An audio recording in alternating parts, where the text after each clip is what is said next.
오늘 주시는 하나님의 말씀은 요한복음 13장 34절 35절 두 절인데 여러분들의 마음 비에 잘 새겨졌으면 합니다.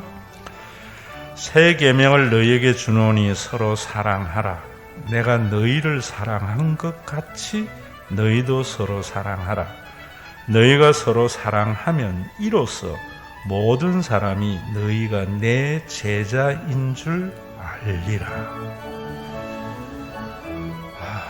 지난 주일 제가 철원에 있는 한탄강 물리길 그리고 주상절리길에서 한 3시간 이상 쭉 걸었습니다. 갔던 이유는 그 순당 계곡, 참 아름다운 계곡에 대한수도원이라는 기도원이 있습니다. 제가 신학을 처음 했을 때에 하나님의 부르심에 대해서 하나님과 좀 씨름할 때 자주 갔던 수도원입니다. 또 교회가 16회가 되는 이런 때에 가서 예전에 그때의 초심도 한번 돌아보는 그런 기회가 되었습니다. 오늘 본문은 제가 하나님에게 부름을 받을 때에 주신 말씀 중에 하나입니다. 그래서 제가 담임을 신영강교회, 백석대학교회 또 이렇게 우리 신과 회복 있는 교회 3군데에서 했는데 언제나 제가 갔던 교회에 설립 기념주일이나 개척 기념주일에는 이 성경 본문을 가지고 계속해서 말씀을 합니다. 아마 우리 교회 다니는 분들은 횟수만큼 또 이 설교를 들었으리라 생각합니다. 오늘 이 말씀에 보면은 여러분들이 우리 교회 다니실 때에도 저는 그래 생각합니다. 그저 목사 설교가 좋아서 아니면은 교인이 좋아서 교회 오시는 분은 교회 다니는 분입니다.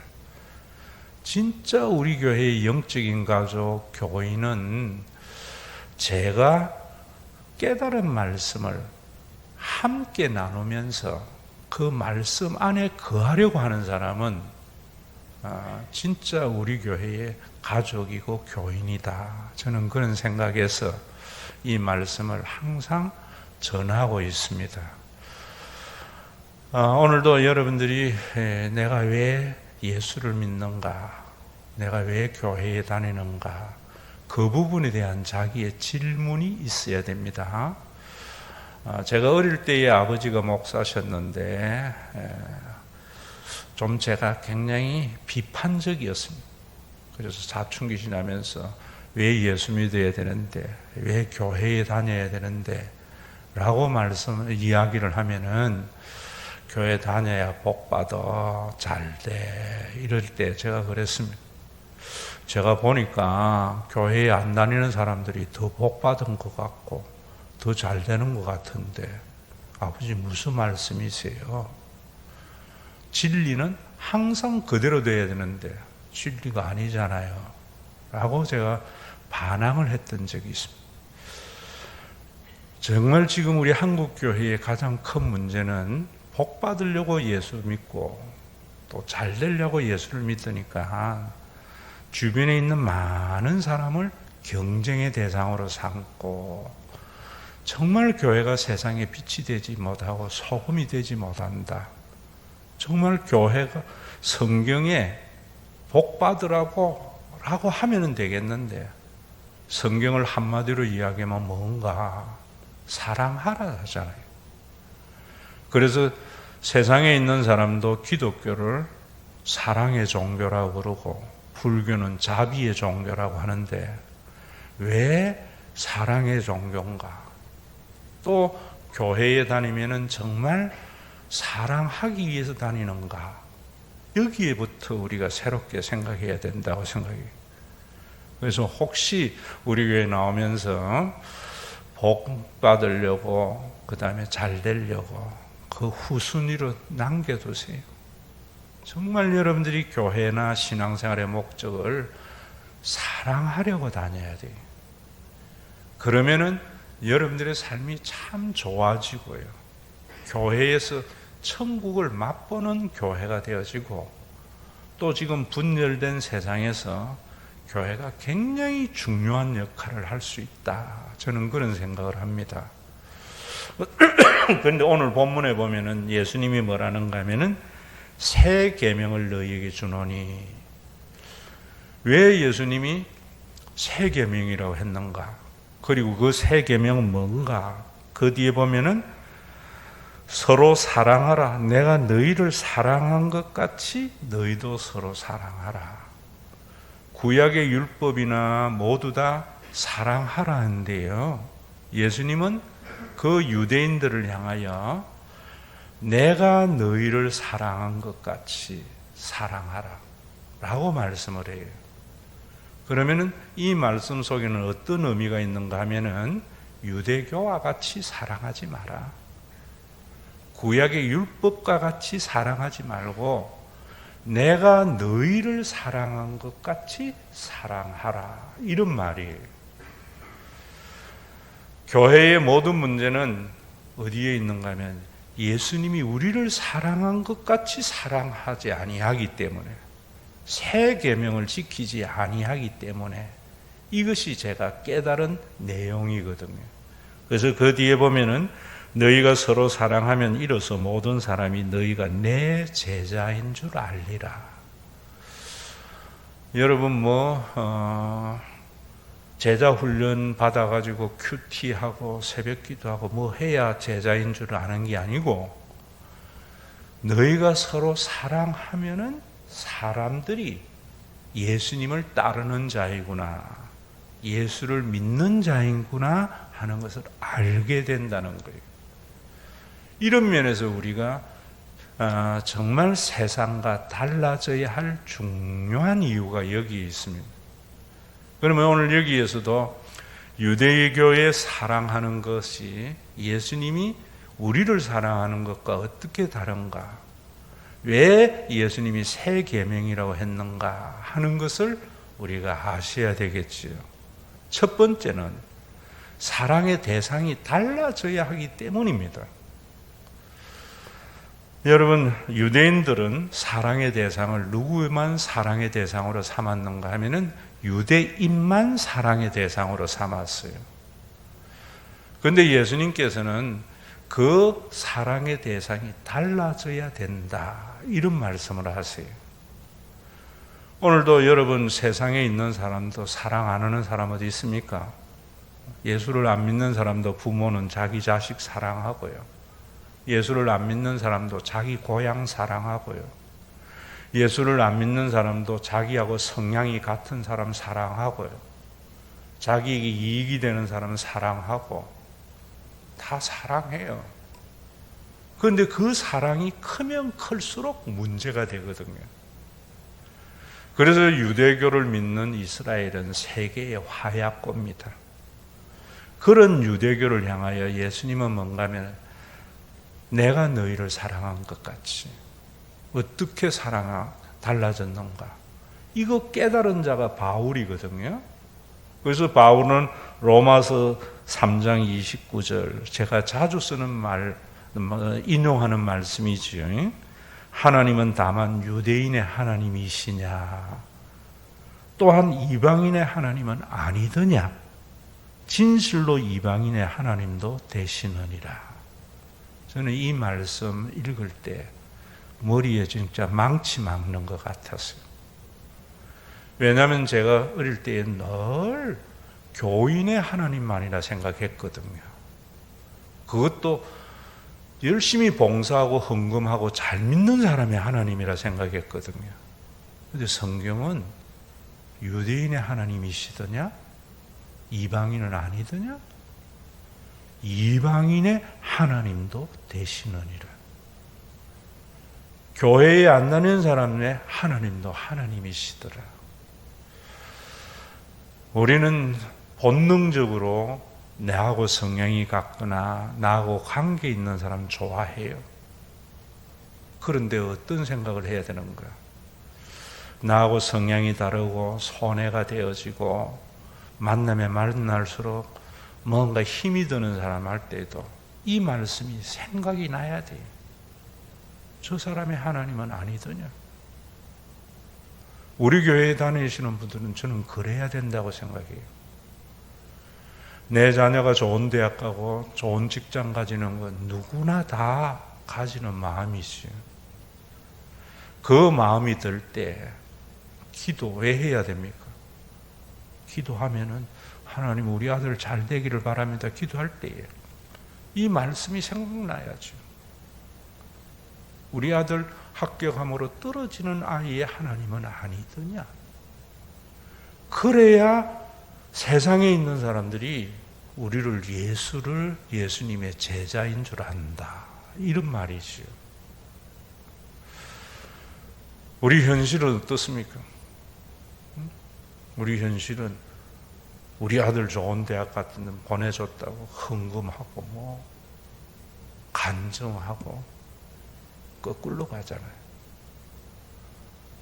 오늘도 여러분 이 말씀이 저와 여러분들의 도전이 되어져서 우리 교회에서 신앙생활 하는 날 동안 여러분들의 사랑의 대상이 좀 달라져야 돼요.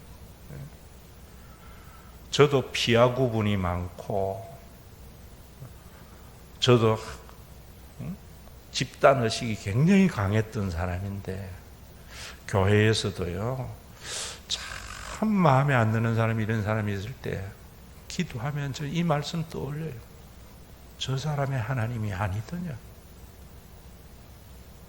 오늘도 이런 마음으로 신앙생활하는 저와 여러분들이 되어야 되고요. 우리 교회가 재림하는 그날까지 이 정체성을 잃어버리면 안 되겠지요. 두 번째로 왜 세 계명이라 했는가? 세상에 있는 사랑의 기준하고 예수 믿는 사람의 사랑의 기준이 달라야 되기 때문입니다.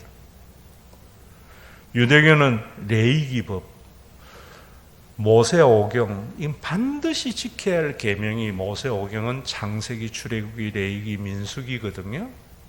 그 가운데 레위기법은 굉장히 중요합니다. 레위기에 뭐라고 하는가 하면은 사람이 만일 그의 이웃에게 상해를 입혔으면 그가 행한 대로 그에게 행할 것이니 상처에는 상처로 눈에는 눈으로 이에는 이로 갚을지라. 남에게 상해를 입힌 그대로 그에게 그렇게 할 것이며 이렇게 말해요. 이 레위기법은요 인류의 역사에 가장 오래된 법전이 하무라비 법전이잖아요. 그 하무라비 법에도 여들어 있어요.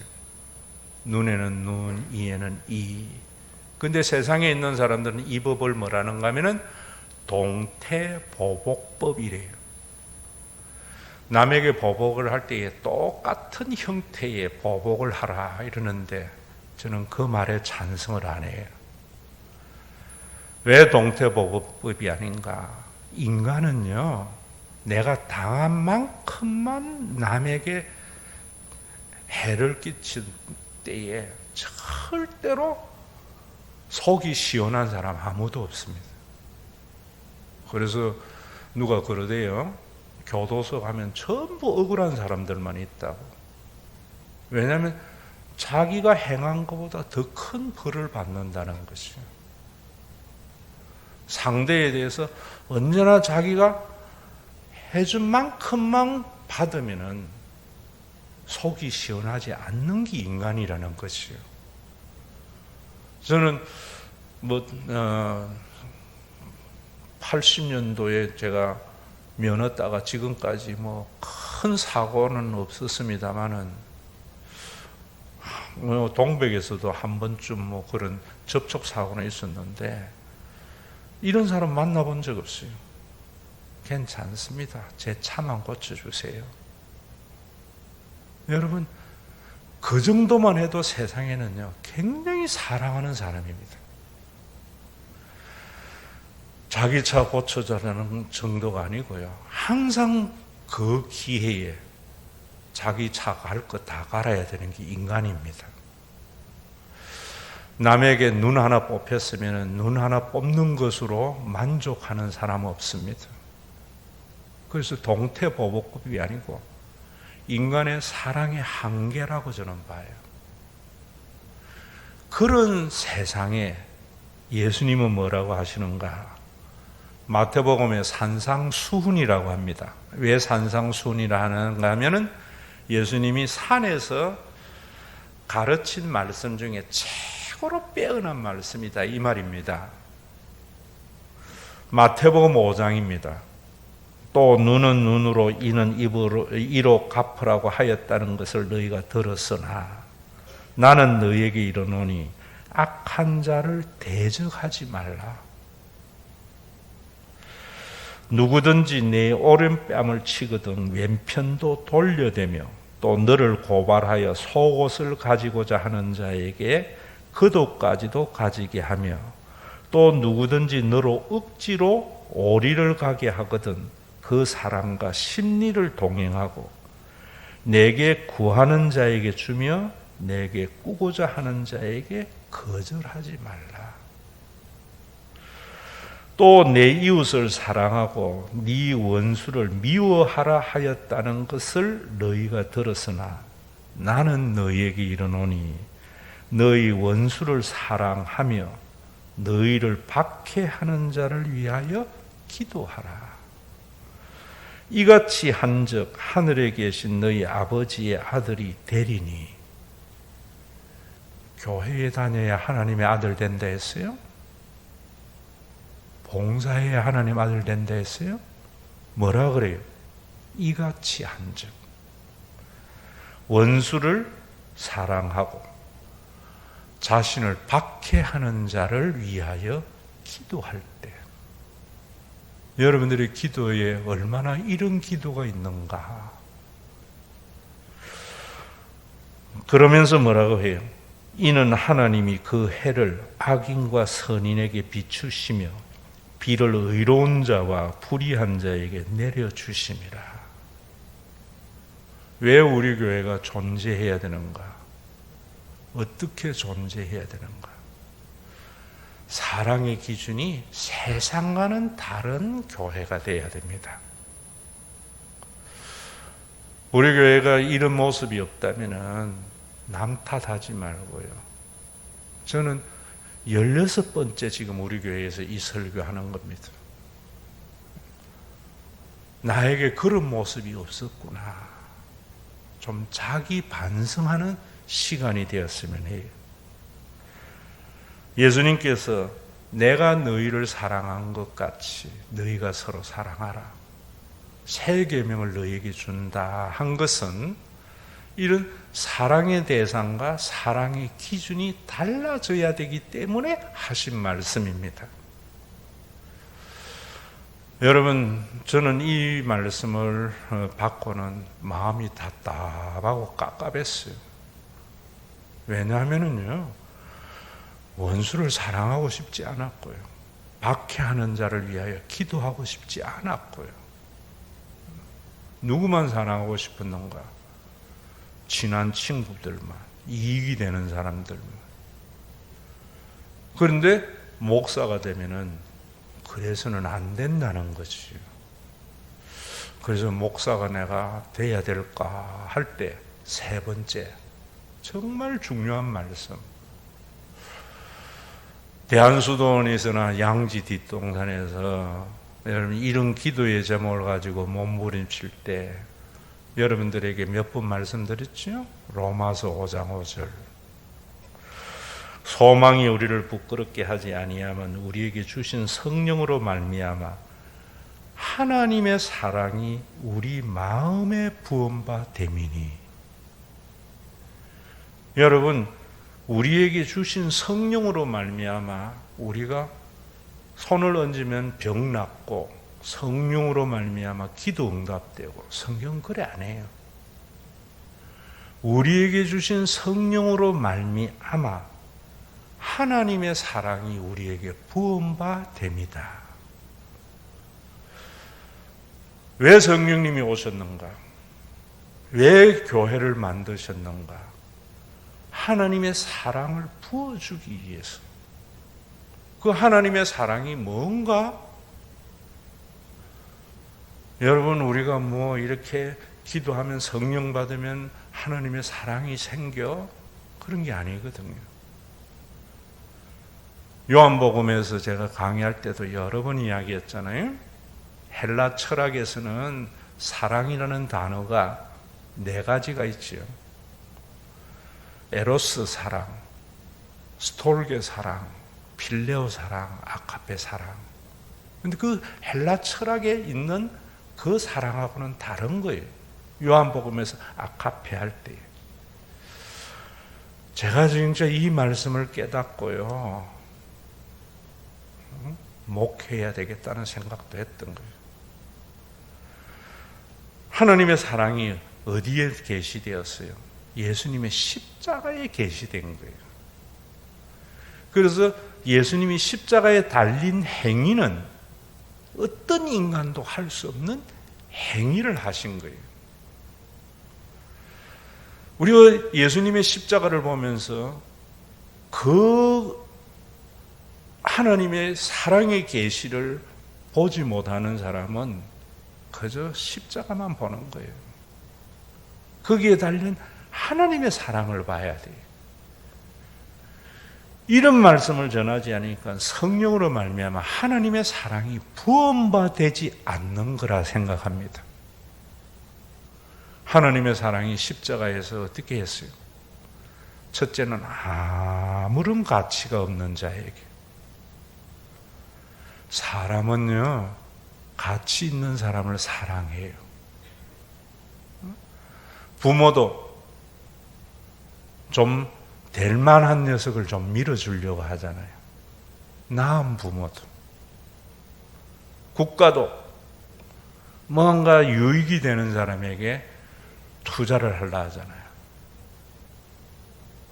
그런데 하나님은 아무런 가치가 없는 자에게. 이게 하나님의 사랑이에요. 영적인 싸움은 저는 그래야 된다고 생각해요. 여러분들이 하나님 앞에 탁 서면 어떤 생각이 드냐면 정말 내가 무가치한 자였구나. 부모를 제대로 알게 되면은 부모를 못 만난 자식은 그래도 나는 괜찮은 자식이라고 부모에게 갑질하는데 진짜 부모의 본질을 탁 만나게 되면은 내가 불효자구나. 어디에서부터요? 내가 쓸모없는 놈이었구나. 내만 없으면 우리 부모님이 편하게 사실 건데. 여러분, 하나님은 십자가에서 계시하는 그 하나님은 아무런 쓸모가 없는 자에게. 두 번째로는 어떠한 대가도 바라지 아니하고. 세상의 모든 사람의 사랑은요, 그 사랑의 대가에 대한 것에 대한 기대가 있어요. 십자가에서 예수님이 달려 돌아가시면 어떠한 인간에게 대가를 바라지 않았어요. 목회를 하면서 교인에게 끊임없는 싸움이 그거잖아요. 내가 이래 목회하면 교인은 이만한 대가를 교회에 헌신하려고 하는 자꾸 인간이죠. 예수님의 사랑이 아니죠. 그리고 뭐예요? 자신의 모든 것을 내어주는 것. 생명까지도 내어주는 것. 인간은 남에게 사랑하려 해도 항상 내 안에 계산하잖아요. 이거 이래주면은 나에게 남는 게 뭘까? 바울이, 요한이 예수님의 십자가에 달려 돌아가심을 보면서 깨달은 게 그거예요.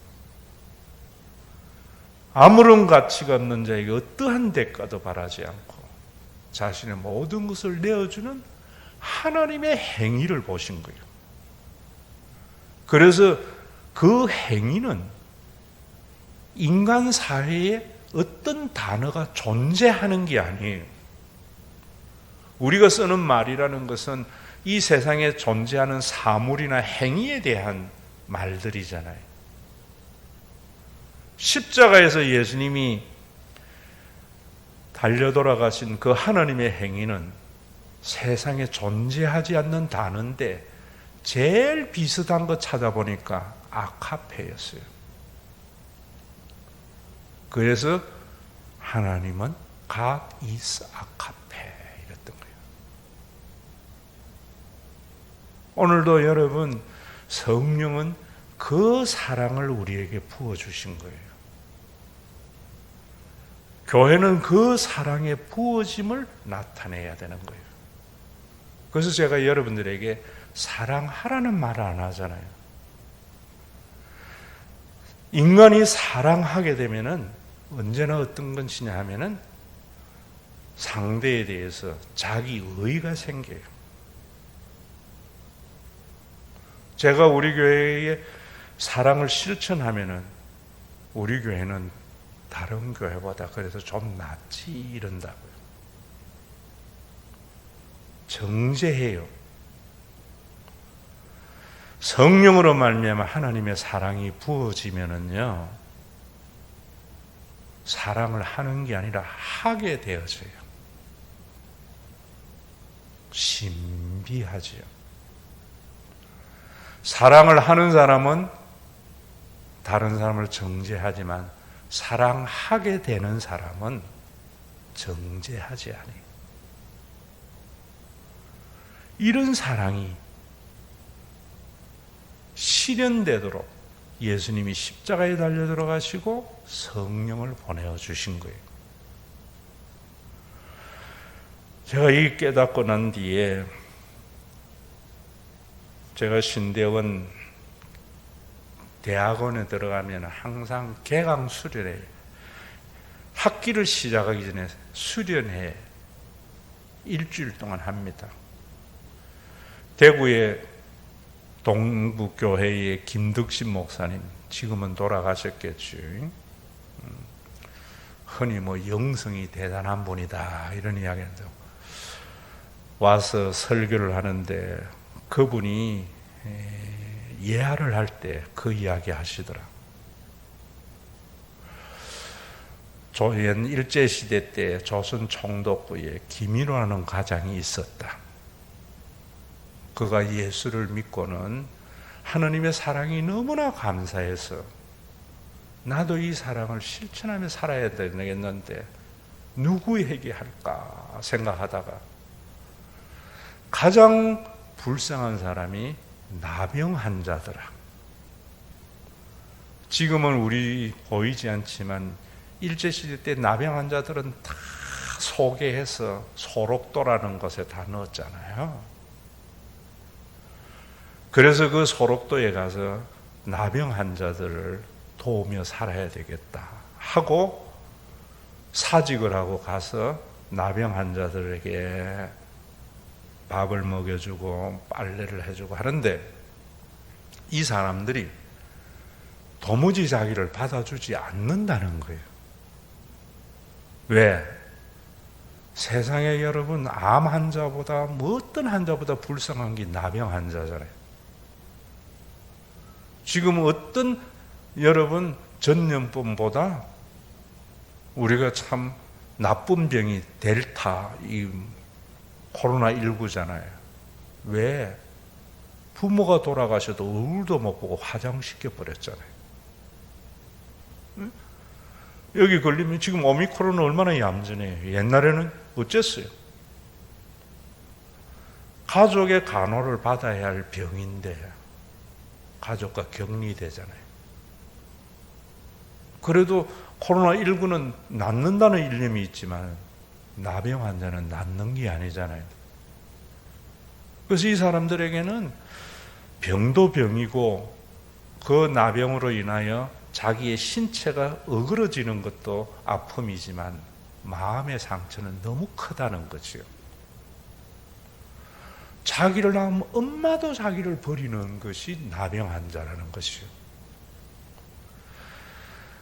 자기가 낳은 자식도 버리는 것이 나병 환자라는 거죠. 이 사람들에게 손과 발이 되려고 가서 실천을 하는데 안 받아주더라는 거죠.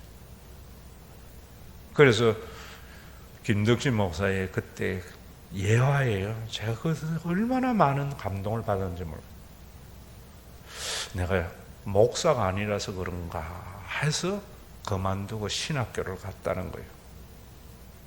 신학교에 가서 공부를 하면서 밤새도록 하나님 왜 나 같은 자를 위하여 십자가에 달려 돌아가신 그 하나님의 사랑이 감사해서 제가 가장 어려운 사람에게 이웃이 되려고 갔는데 이 사람들이 왜 안 받습니까?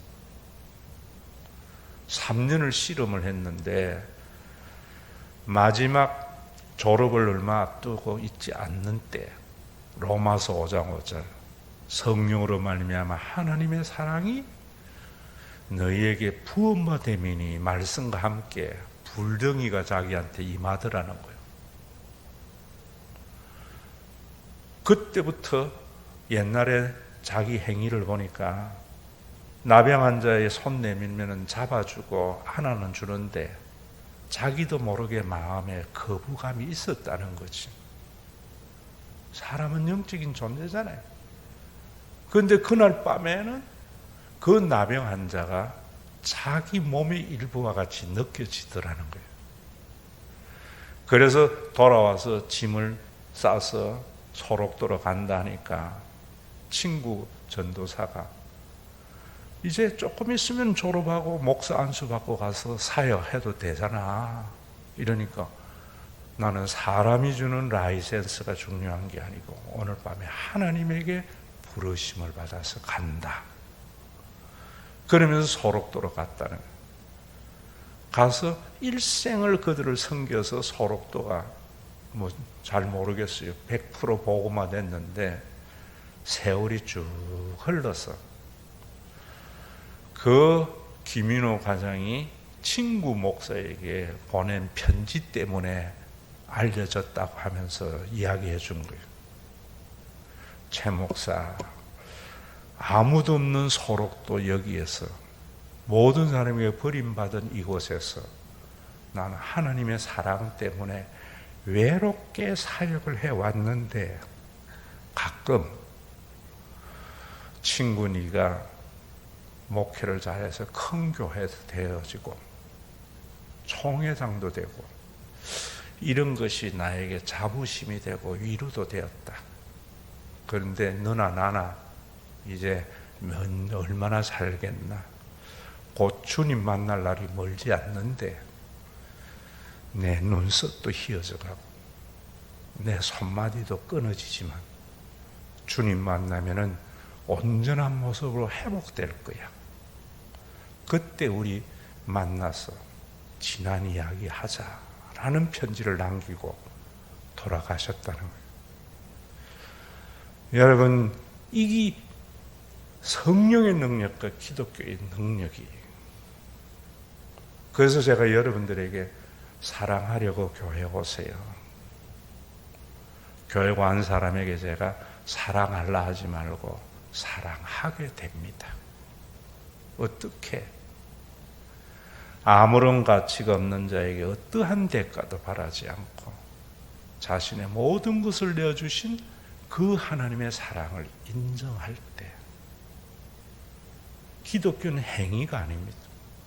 그걸 받아들이는 순간 그렇게 되는 거예요. 여러분, 어떤 인간도 사랑 안 하는 사람 없습니다. 아무리 악한 자도 자기 새끼는 사랑하고요. 자기 친구는 사랑하고 이익이 되는 사람은 사랑하고 인간의 사랑의 한계와 기준은 받은 만큼 갚아주는 것만 해도 좋은 세상입니다. 그런 세상을 예수님은 그게 아니라는 거죠. 하나님의 참된 사랑은 유대인만의 하나님이 아니고 이방인의 하나님이고 원수를 사랑하는 것이고 박해하는 자를 기도하는 거고 꾸고자 하는 자에게 꾸어주는 거고. 저도 목회하면서 성품이 그렇게 목사, 일반적인 생각하는 목사의 성품은 아닌 것 같아. 내가 나를 봐도. 그런데 한 가지 내가 참 힘든 게 뭐냐면은 무슨 이야기를 들으면은 그게 내일같이 느껴져. 내일같이. 그래서 내가 해결해야 돼. 그래서 사기도 많이 당하고요. 남은 것도 없는데 그게 성령이 있는 증거인데 어떻게 하겠어요? 그래서 내가 나중에 깨달아 이미와 아직 사이니까 내가 할 수 있는 만큼만 해주자. 옛날에는 빌려서 줬는데 이제는 있는 만큼만 주자. 오늘도 여러분 성품이나 모든 것은 캐릭터입니다. 성령을 받으면은 이런 사랑이 저와 여러분들 속에 생겨나는 거예요. 86년도 88, 9년쯤 됐겠네요. 강남에 누구나 이야기하면 아는 큰 교회의 학생의 주보가 내 손에 들어왔어요. 그 주보에 신앙 에세이란이 있었는데 거기에 한 글이 실려 있었습니다. 한 편지 해서 고등학생이 월요일 아침 한 고등학교 소녀가 친구에게 편지를 썼다. 나는 어제 너희 교회에 갔었어. 비록 네가 나를 단 한 번 초대했지만 너는 내가 교회에 나오는 것을 진심으로 원하고 있다는 것을 알고 있기 때문이야. 나는 네 옆에 앉으려고 너를 찾았지만 너는 없었어. 그래서 나는 맨 뒷줄에 앉으려 했는데 그 줄은 꽉 차서 앉을 수가 없었단다. 그때 안내하시는 분이 오셔서 나를 맨 앞으로 인도해 주셨는데 앞으로 나아가는 나는 마치 행진하고 있는 것 같았어. 곧 예배는 시작되었고 성도들은 내가 모르는 찬송가를 불렀어. 나는 따라서 흉내내려고 노력했고 노래하는 척 했지만 결국은 그 찬송을 하지 못했지 뭐야. 그런데 나는 성도들 중에 몇몇 사람들이 찬송하지 않고 있는 것을 보고 놀랐어. 한숨과 하품을 하면서 그들은 단지 허공을 응시하고 있었고 내가 학교에서 좋다고 여기던 3명의 아이들은 서로 속삭이고 있었으며 또 어떤 사람은 킥킥대고 웃고 있었어. 나는 너희 교회가 그러리라고는 생각지 못했어. 목사님의 설교는 재밌었지만 성가대원 몇 명은 그런 것 같지가 않았어. 피곤해 보였고 지겨운 표정이었어. 어떤 사람은 설교를 듣고 있는 사람 중 한 사람에게 계속 미소 짓고 있었어. 목사님은 신앙의 확신에 대해 설교하셨는데 그 말씀이 내게 와 닿았기에 예배가 끝나면 이것에 대해 누군가와 이야기를 나누고 싶었어. 하지만 축도가 끝난과 동시에 이 모든 생각은 사라졌어. 나는 옆에 있던 사람에게 안녕하세요 하고 인사했으나 그들은 진심으로 답례하는 것 같지 않았어. 나는 그 말씀에 토론할 친구를 찾았지만 그들은 새로운 화제를 이야기하느라고 정신이 없었어. 한 소녀와 잠시 이야기를 했으나 곧 인파에 휩쓸려 우리들에 대하여는 중단되었어. 우리 부모님은 교회에 다니시지 않지만 나는 사랑이 있는 모임에 가입하려고 어제 혼자 교회에 갔던 거야. 그곳을 떠날 때 교회 입구에 있는 게시판을 보니 사랑이 넘치는 교회에 오신 것을 진심으로 환영합니다 라고 쓰여 있었어. 그러나 나는 다시는 교회에 가지 않을 거야. 미안해. 우리 교회는 어떤 교회인가요?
우리 주 예수 그리스도의 은혜와 아버지 하나님의 사랑하심과 성령님의 감동하심이 사랑의 말씀들이 자신을 더욱 새롭게 해서 환난과 핍박들이 자신을 더욱 강하게 하는 7번 넘어져도 8번 일어나는 믿음의 권속들과 이들이 모여 있어서 세상과는 다른 사랑이 있는 신과 회복이 있는 교회 위에 주께서 사랑하게 되었는지 그렇지 않은지에 가지고 심판하러 오시는 재림의 그날까지 함께 있을지어다.